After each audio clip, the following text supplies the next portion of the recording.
Baik, bismillahirrahmanirrahim. Assalamualaikum warahmatullahi wabarakatuh.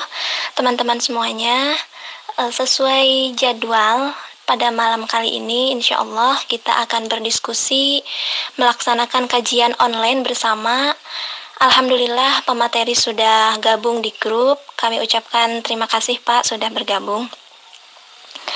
Oke teman-teman, sebelumnya saya perkenalkan dulu pemateri pada malam hari ini. Beliau merupakan salah seorang dosen di Institut Agama Islam Darussalam Ciamis. Beliau bernama Dr. Sumadi MAG. Kebetulan beliau juga pernah melakukan penelitian bidang gender. Beliau pernah belajar gender di Family Action Center yang bertepatan di Australia dan India. Sebelum mulai ke materi, teman-teman, sebelumnya kan saya selaku moderator sudah men-share materi untuk malam hari ini. Teman-teman juga sudah membaca dan mempelajarinya.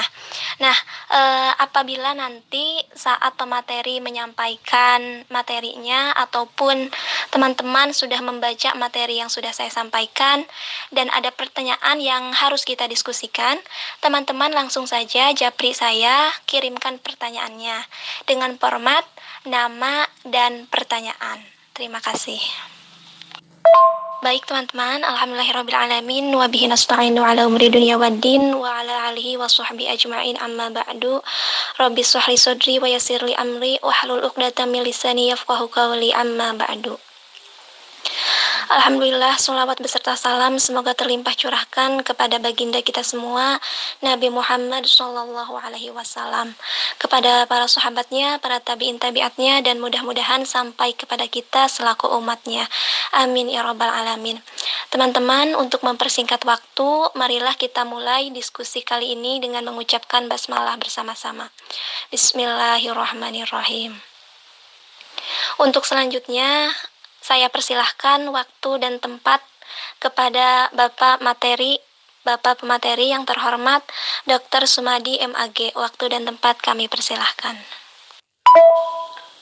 Ya, terima kasih kepada teman-teman Kohati, juga teman-teman HMI atau siapa saja yang bisa berpartisipasi pada kesempatan malam ini. Jadi tema kita adalah tentang beban ganda perempuan di masa pandemi COVID-19. Nah, sebagai pengantar bahwa memang pandemi COVID-19 ini telah memporak-porandakan berbagai tatanan dunia, sehingga berbagai krisis, bukan saja krisis kesehatan, juga krisis ekonomi, kemudian krisis sosial. Nah, dalam berbagai krisis, bencana, konflik, nah, perempuan rentan mendapatkan perlakuan-perlakuan yang tidak proporsional gitu. Nah, oleh karena itulah itu yang kemudian menyebabkan berbagai beban ganda, bahkan beban lipat ganda terjadi pada perempuan, termasuk pada pandemi COVID-19 ini. Berbagai berita, berbagai data menunjukkan bahwa adanya COVID-19, perempuan-perempuan di negara Asia itu mengalami berbagai tekanan, mengalami berbagai beban-beban ganda yang kemudian membuat perempuan terdepresi, perempuan tertekan gitu dalam kehidupannya. Nah, di antara akibat dari pandemi COVID-19, misalkan penutupan sekolah atau lembaga pendidikan gitu. Nah, ini bagi perempuan-perempuan yang bekerja ataupun perempuan yang tadinya hanya di rumah karena suaminya bekerja, itu bebannya jadi bertambah banyak.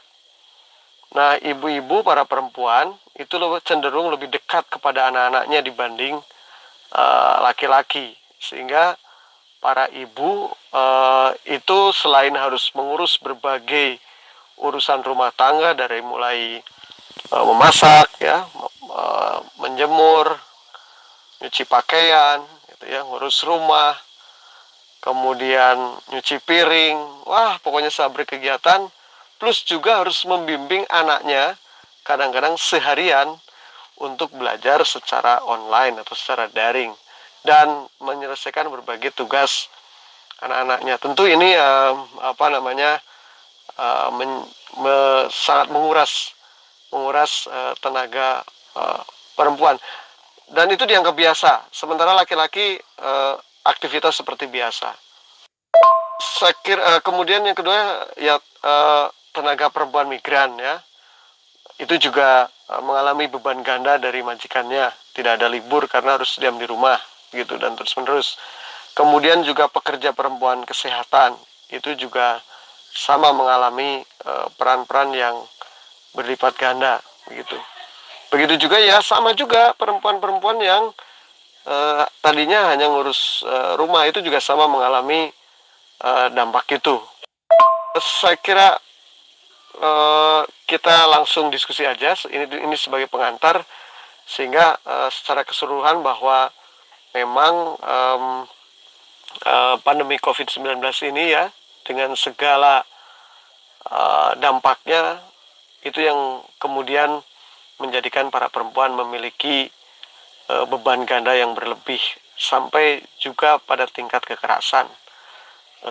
Makanya nggak aneh di Jepang itu ada hotel-hotel khusus menawarkan para perempuan atau laki-laki harus berpisah terlebih dahulu karena adanya KDRT di masa pandemi COVID-19 ini. Oke, kita lanjutkan diskusi saja biar kita enak karena materinya sudah di-share. Baik Pak, terima kasih atas penyampaiannya. Untuk teman-teman yang masih belum selesai mendengarkan VM-nya, silahkan saya beri waktu 5 menit. Setelah 5 menit kita lanjut ke diskusi. Bagi yang mempunyai pertanyaan, boleh dijaprikan langsung ke saya. Terima kasih.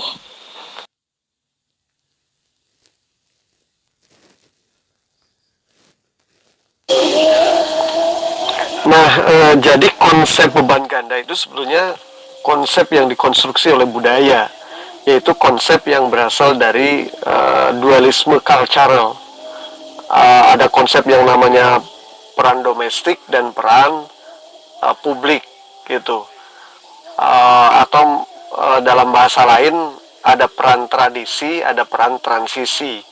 Itu adalah istilah budaya yang dikonstruksi oleh masyarakat turun temurun bahkan sampai sekarang di era modern, sehingga apa yang disebut dengan peran domestik itu adalah miliknya perempuan, kewajibannya perempuan, sedangkan peran publik itu adalah miliknya laki-laki. Oleh karena itulah dalam budaya patriarki itu menjadi sesuatu yang seperti kodrat dan tidak bisa diubah, dan itu menjadi awal mula kenapa perempuan memperoleh beban ganda, dan itu kemudian diteruskan dengan konsep bahwa perempuan memiliki apa yang disebut dengan peran tradisi, yaitu peran domestik, dan peran transisi. Ya, peran transisi itu adalah peran-peran sebagai anggota masyarakat yang itu sifatnya publik, tetapi tetap saja kalau toh perempuan menempati peran publik, dia juga harus menyelesaikan kewajiban domestik, mengurus rumah tangga. Nah, itu kata kuncinya. Nah, saya senang di sini banyak laki-laki yang bergabung dalam kajian ini, ya. Jadi bagi laki-laki memang harus ada kerelaan bahwa domestik publik itu tidak perlu ada pemisahan itu. Domestik publik ya berlaku untuk laki-laki, juga berlaku untuk perempuan, itu ya. Ya, selanjutnya ada pertanyaan, bagaimana peran gender terhadap perempuan yang masih harus bekerja, misalnya tenaga medis? Benarkah jika sekarang pilihannya mengutamakan dulu pekerjaan di bidang kesehatan, sementara di ranah domestiknya ditinggalkan? Nah, ini adalah persoalan pembagian kerja, ya. Sebetulnya tidak ada tadi, makanya istilah domestik dan publik itu harus mulai kita eliminasi, mulai kita singkirkan gitu ya. Jadi domestik publik itu sekali lagi itu dalam konteks kesetaraan gender itu milik laki-laki juga milik perempuan. Nah, oleh karena itulah ini perlu kerjasama antara pasangan. Jadi kalau pasangannya bukan di dunia kesehatan, maka bagaimana membagi uh, waktu dalam pekerjaan itu gitu. Tetapi kalau dua-duanya di bidang kesehatan, itu juga bagaimana membagi waktu kedua belah pihak. Yang penting keduanya tidak ada yang memiliki beban yang sangat panjang. Misalkan seorang dokter ya, dokter yang bertugas di pandemi COVID-19, piket dari pagi sampai sore, kemudian pulang ke rumah, segala kewajiban rumah tangga dia juga harus kerjakan ya, harus memasak misalkan, harus mengajari anak, harus ngepel dan seterusnya. Itu harusnya dibagi berdua antara suami dan istri ya. Suaminya sebelum istrinya pulang misalkan sudah masak, sudah ngepel gitu, sudah membereskan baju dan seterusnya. Kalau suaminya bekerja lagi ya harus cari orang yang bekerja di rumah. Yang penting ada kesepakatan di antara kedua pihak. Jadi tidak ada istilah domestiknya ditinggalkan, karena itu adalah tanggung jawab pasangan kedua belah pihak.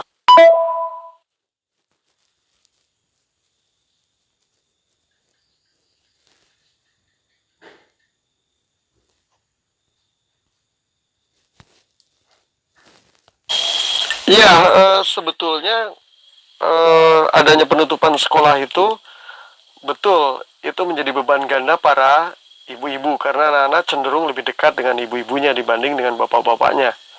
Kemudian berbagai tugas yang ada di rumah itu juga dilekatkan pada perempuan. Itu yang membuat para perempuan tertekan. Apalagi para perempuan-perempuan yang misalkan menjadi tenaga kesehatan atau IRT, itu akan lebih tertekan dan bebannya bukan ganda lagi, bisa berlipat ganda.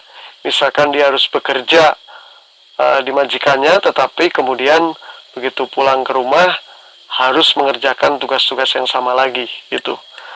IRT-IRT di Indonesia itu rata-rata begitu gitu ya. Nah, ya secara psikologis tentu akan tertekan. Nah, bagaimana cara mengatasinya? Cara mengatasinya memang harus ada kemitra sejajaran antara kedua pasangan, antara suami atau istri. Harus ada pembagian pekerjaan gitu. Kalau tadi misalkan istrinya IRT di sebuah rumah tangga, kemudian suaminya petani, ini memang agak repot ya, tetapi nanti ada kesepakatan kedua belah pihak gitu. Misalkan suaminya yang petani bisa mengurus anaknya sambil mengerjakan pertanian gitu. Intinya agar perempuan tidak tertekan secara psikologis, memang itu kata kuncinya kemitra sejajaran antara pasangan suami dan relasi yang baik, relasi yang seimbang dibangun antara suami yang istri itu sebelumnya menjadi epicenter bagaimana kondisi psikologis pasangan akan baik. Kalau salah satu pihak ada yang dominan, ya, mengopres atau menekan salah satu pihak, suami kepada istri atau sebaliknya istri kepada suami, itu yang akan menyebabkan tekanan psikologis yang berkepanjangan.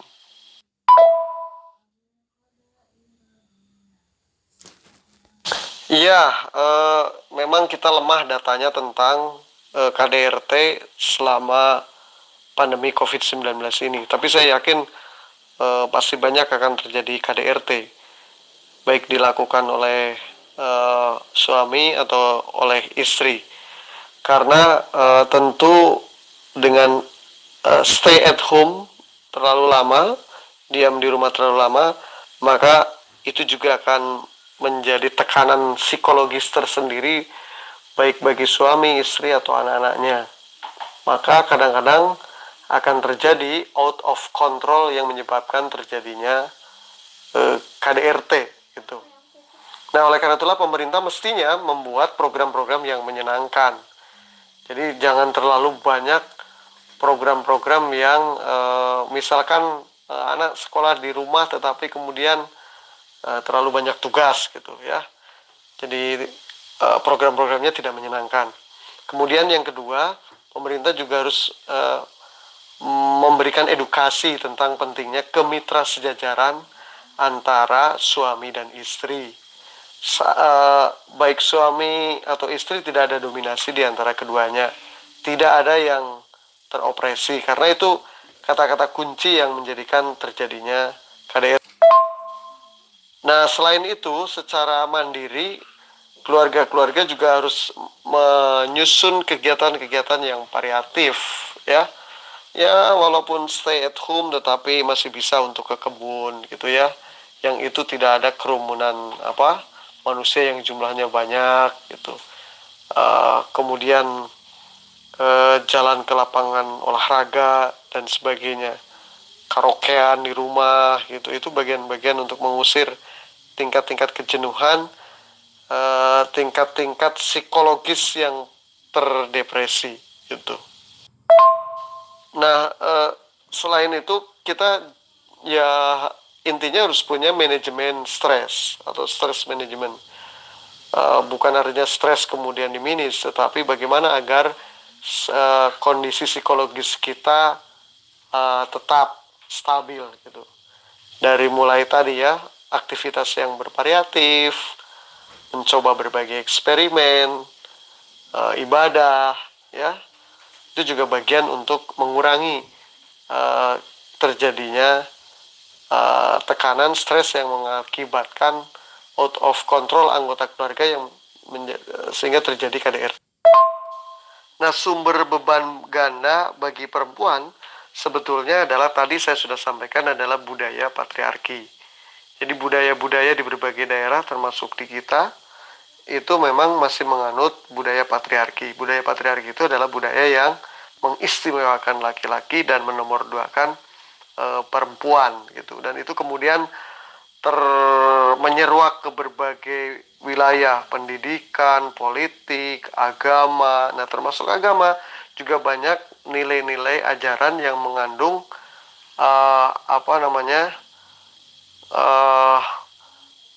nilai-nilai yang mengandung patriarkis, gitu. Tafsir-tafsir agama mengandung nilai-nilai yang patriarkis. Sebetulnya Islam itu agama yang sangat menghargai perempuan, tetapi kemudian justru pasca Nabi Muhammad SAW ditafsirkan patriarkis, meminggirkan perempuan dan mengistimewakan laki-laki. Nilai-nilai ini juga sangat berat, sampai hari ini masih bertahan dari generasi ke generasi. Program yang harus dilaksanakan di sebuah organisasi tentu harus terus berupaya melakukan edukasi dan kontra narasi bahwa laki-laki perempuan itu tidak ada yang istimewa, sama-sama memiliki keistimewaan. Kemitra sejajaran menjadi kata kunci untuk para perempuan tidak memiliki beban ganda, juga terbebas dari KDRT. Ya, saya sepakat dengan Aditya ya. Betul bahwa pemerintah itu menghadapi pandemi COVID-19. Kita semua jangan hanya larut pada masalah kesehatan, tetapi juga kepada masalah psikologis masyarakat, kemudian pada masalah sosiologis, ya, bagaimana masyarakat juga mendapat ketenangan dengan program-program yang diberikan oleh pemerintah.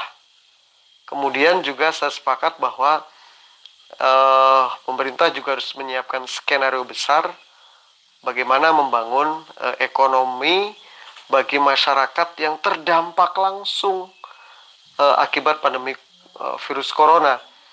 Karena makin banyaknya pengangguran dan ekonomi yang tidak baik, itu juga akan menjadi beban ganda kembali lagi kepada para perempuan, gitu. Jadi memang karena situasinya sepanjang sejarah bahwa situasi selalu memenangkan laki-laki, maka berbagai bencana termasuk pandemi COVID itu akan berdampak tidak proporsional bagi perempuan, dan itu juga harus menjadi perhatian pemerintah. Ya, memang ini ya nih ya, bagaimana mengenalkan kesetaraan gender kepada kaum laki-laki, karena ketika kemitra kesejajaran diterapkan sebagai dasar dari kesetaraan gender, itu laki-laki menganggap itu merampas hak istimewanya laki-laki. Jadi memang harus sedikit demi sedikit tunjukkan bahwa perempuan mampu, bahwa laki-laki juga memiliki tugas-tugas di ranah domestik yang sama. Kemudian secara budaya, tafsir agama, pendidikan harus memberi akses yang sama. Itu yang kemudian menjadi langkah-langkah bagaimana memahamkan kesetaraan gender bagi laki-laki. Nah, mudah-mudahan yang ikut kajian online pada malam ini banyak sekali laki-laki menjadi agen-agen laki-laki sebagai penyebar ya virus kesetaraan dan kemitra sejajaran gender antara laki-laki dan perempuan gitu. Sebenarnya Islam datang itu adalah Islam yang membawa kesetaraan dan kemitra sejajaran antara laki-laki dan perempuan. Contohnya adalah Nabi Muhammad dan Siti Khadijah. Itu adalah potret kemitra sejajaran. Bagaimana Siti Khadijah yang merupakan seorang businesswoman ya, ekspor impor di zamannya, itu menikah dengan Nabi Muhammad yang secara ekonomi jauh di bawah Siti Khadijah, tetapi keduanya menjadi pasangan yang sangat dan saling menghormati. Begitu. Nabi tidak melarang bagaimana Khadijah untuk tampil di wilayah publik dengan melakukan berbagai bisnis. Justru ketidaksetaraan gender itu mulai setelah Nabi wafat, yaitu dimulai ketika kekhalifahan Umar bin Khattab yang kemudian menjadikan perempuan kembali untuk ke rumah dan melarang tampil di wilayah publik. Dan itu yang kemudian menyeruak sampai saat ini. Berbagai karya-karya banyak sekali yang meminggirkan perempuan. Karya-karya dalam agama, interpretasi agama, dan itu bertemu dengan budaya di Indonesia yang juga mengistimewakan laki-laki. Jadi ini yang harus kita dobrak semua. Tapi kajian ini menjadi menarik karena banyak laki-laki yang insya Allah nanti akan menjadi agen-agen pendobrak budaya patriarki untuk kembali kepada ajaran Islam yang diajarkan dan dipraktekkan oleh Nabi Muhammad Sallallahu Alaihi Wasallam. Terima kasih atas jawaban dan pemaparannya. Bagi teman-teman yang lain, silahkan apabila masih ada yang ingin didiskusikan terkait tema pada malam hari ini, saya persilahkan. Iya, terima kasih ya. Ada satu pertanyaan lagi. Betul bahwa agak sulit sekali kita menyadarkan tentang pentingnya hak-hak perempuan di kalangan laki-laki yang banyak dilanggar oleh laki-laki. Karena memang kita berhadapan dengan tafsir agama yang sekali lagi mengistimewakan laki-laki. Konstruksi budaya yang memenangkan laki-laki. Sementara perempuan di bawah laki-laki. Laki-laki berhak untuk mengopresi perempuan. Lihat berbagai ceramah agama masih memuat seperti itu, ya. Bahwa misalkan ada seorang tokoh agama mengatakan mau menceraikan istri kapan saja itu tidak masalah. Ceraikan istrinya tidak masalah. Kemudian mau bagi laki-laki mau kawin kapanpun juga tidak jadi masalah. Di kota ini kawin sah, di kota ini nikah sah, di kota ini nikah sah.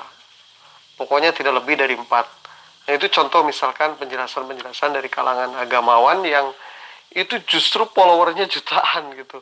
Nah, oleh karena itulah ini tugas berat bagi kita semua untuk terus melakukan edukasi kontra narasi, kontra teologi. Jadi harus kita juga bangun teologi yang berkesetaraan, tafsir yang berkesetaraan, juga budaya yang menghargai kemitra kesejaran. Saya kira kajian-kajian seperti ini menjadi bagian penting untuk kita melakukan edukasi dan penyadaran itu. Jadi terima kasih kepada semua laki-laki yang hadir di kajian ini dan kerelaannya melepaskan keistimewaannya. Terima kasih kepada saudara moderator yang sudah mengatur seminar atau kajian ini. Kemudian saudara Nisa ya, terima kasih juga kepada Kohati HMI Ciamis dan Kohati HMI Komisariat Syariah IAID yang menjadi host pada diskusi atau seminar atau kajian malam ini secara online. Mudah-mudahan di lain waktu kita bisa berjumpa lagi untuk kajian-kajian yang lain terkait dengan kesetaraan gender. Baik Pak, terima kasih. Alhamdulillah teman-teman semuanya, telah banyak ilmu yang kita dapatkan pada kajian malam hari ini. Mudah-mudahan apa yang telah kita lakukan pada kegiatan kajian ini bisa bermanfaat untuk kita, khususnya di dunia nyata ya, bisa diaplikasikan sebagaimana tadi pesan pemateri bahwasannya banyak laki-laki yang tergabung di grup ini bisa menjadi kader-kader untuk menyebarkan virus-virus kesetaraan gender di masyarakat pada umumnya.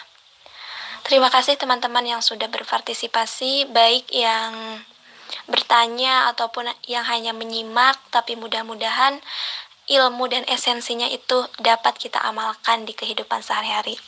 Sekali lagi saya ucapkan terima kasih Pak atas ilmu dan waktunya. Marilah kita tutup kajian pada malam hari ini dengan ucapan hamdalah bersama-sama. Alhamdulillahirabbil alamin.